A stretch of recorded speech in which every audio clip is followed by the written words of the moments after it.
With some light armour support.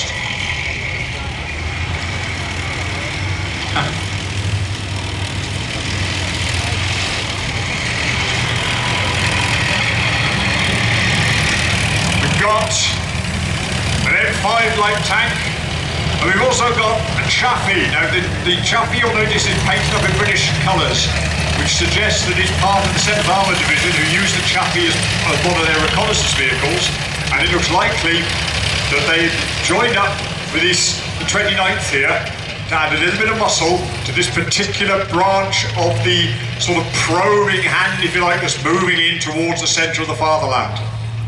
Now, the American light tanks are flanking, laying down some fire there, the Chaffee got a shot away. Now the M5's fired. It's only a matter of time before the Germans have to pull back. But I can assure you, ladies and gentlemen, this will not be a rout. This will be a calculated withdrawal. They know this land. This is their land. They've spied this out already. They know where they're going to withdraw to. There's going to be no panic here.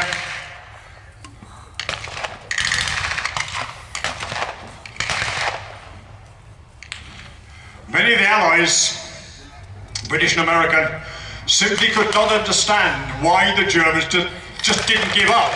The war was over. Why are they still fighting? Why are people still dying? Now, here come the 29th. They're putting in an infantry attack. We've got some smoke being put down there to mark the position of the friendly infantry. This is to avoid any problems with friendly fire. The tanks and the artillery know where the GIs are. Alright, they're getting some more fire down. It looks like that's it, yeah, the Panzer Grenadiers have decided that discretion is the better part of valor. They're bugging out of their position. Look, they're still firing. Look, they are not giving up easily, these guys. The Americans have seized the position, and they're happy at the moment, at least, just to dislodge the Germans, to move them away from their prepared position. Notice this, look, the Germans are moving and covering and moving. The Chaffee's, that's it, the Chaffee is flushing them out.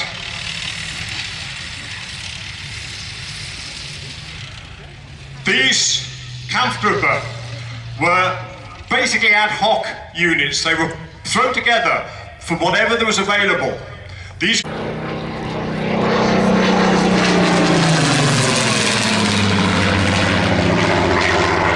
would still be enough. I said, they don't know it's a photo reconnaissance aircraft, I do.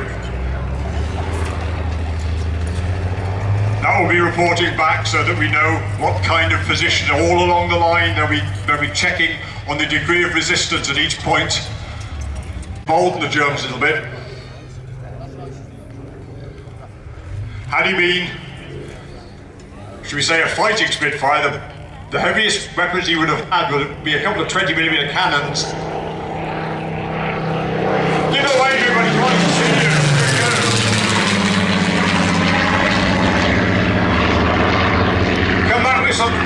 Come back with, but it's fear of Allied air superiority which haunts the Germans. Hence, you'll notice the camouflage of the lighter armoured vehicles. That's primarily to protect them from above. The German soldiers in the Wehrmacht had a rather dark, ironic little joke they would tell each other. If you look up in the sky and you see an aeroplane and it's brown, it's a British aeroplane.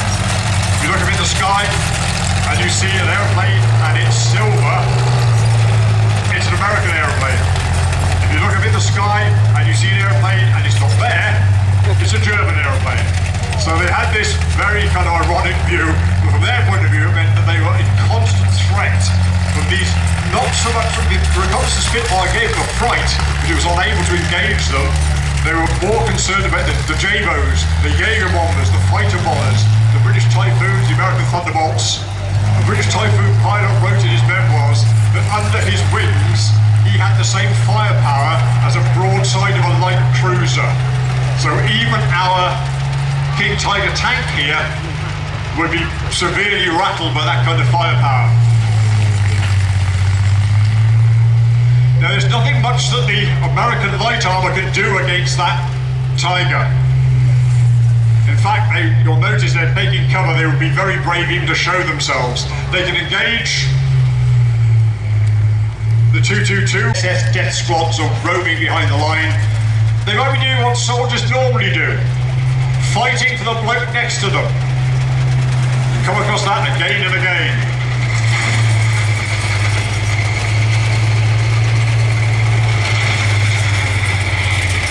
Now the Germans at the moment have halted the advance, but the 29th aren't giving up. They did give up on Omaha Beach. They did give up in the Battle of the Hedgerows, the Bocage, the Siege of Cherbourg, Mortain. They fought their way through Normandy. Now they're fighting their way into Germany. As I said, some of these young guys here are going to be replacements. Some of them carry the memory of that campaign with them. They are not going to be very forgiving when it comes to taking prisoners at this stage of the war, I suspect. King Tiger's moving into a position where he can dominate the battlefield. Basically, we're going to need some kind of armour support to come in if the 29th are going to make a successful attack and break this little bit of stalemate.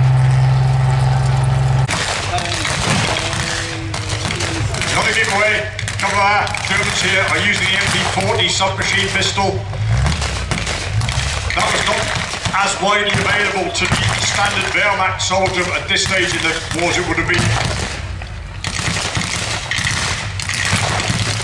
I can see at least one Russian submachine pistol in there as well, which has been looted from the eastern front. 29th. They've got far more automatic firepower here. They've got Thompsons, they've got a BAR, Browning automatic rifle. And the idea is to lay down as much fire as you can. Now you'll notice part of the 29th have broken off. The Americans have this maxim: find them, fix them, flank them, finish them. Well, they found them, or are they blundered into them? Now the task is to fix them until such a time as they can flank the German position. Then, with a bit of luck, they can finish them. But I suspect they're going to need some heavy support in order to deal with that German armour there. Now the Panzer Grenadiers, they realise they've been flanked. They're withdrawing again. These guys are not panicking. This is not a rout. They know their ground. They know there's a village down here which they can occupy. Buildings are very difficult to clear.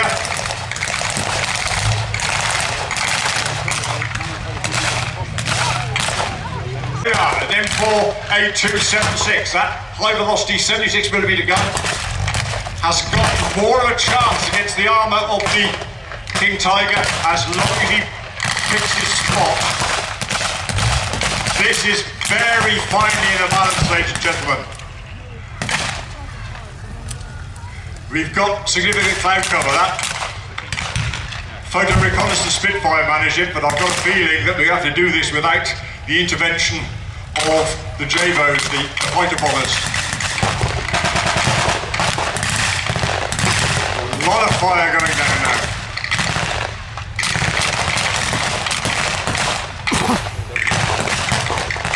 And the 222's moving. That can hurt these GIs in the open. They need to be careful.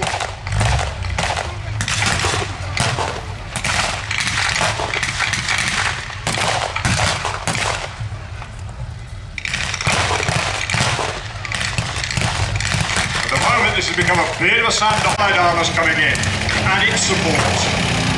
So the King Tiger is being bracketed now. We've got two Shermans, we've got a couple of 75 on the Chaplin, we've got the 37 coming in on the M4. A lot is going to depend on whether or not the Americans can gain dominance on this battlefield. It's still an even balance.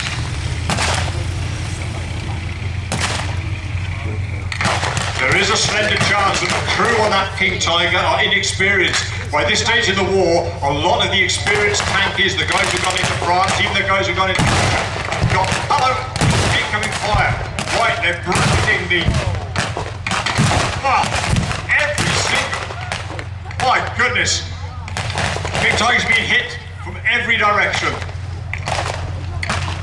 Sacrifice, there they go. Well done, guys. There's the M5. Chappie. There goes Fury.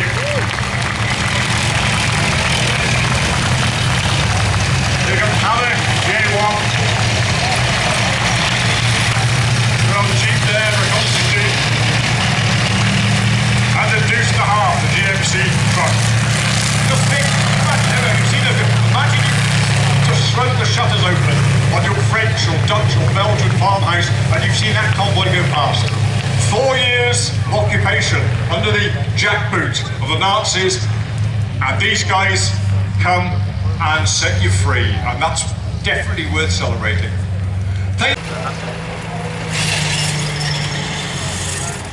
So why was this such an important tank for Britain? Well, one of the reasons is, as we made the tank, there was an awful lot of tanks in Europe at the end of the Second World War. These were passed on to other nations.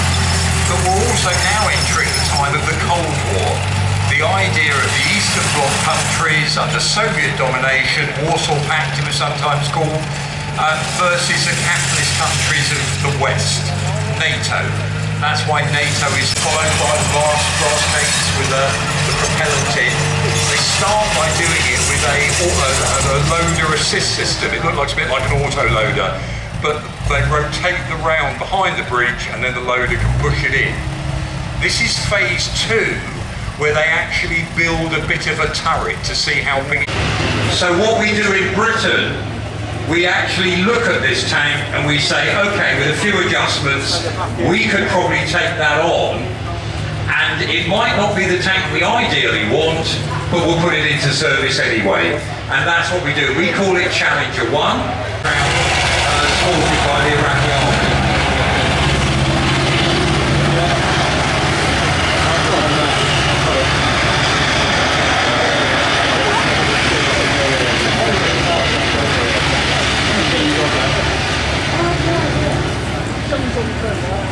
T-72, 125mm smoothbore gun. They're getting to the point they can even fire missiles out there to extend the range of that gun. Missile launch tube, as it were, rather than just a tank barrel. And again, what they call gill armour, those little pads on the side, you can pull them forward. They might detonate a hollow charged weapon like an RPG or bazooka round before it hits it.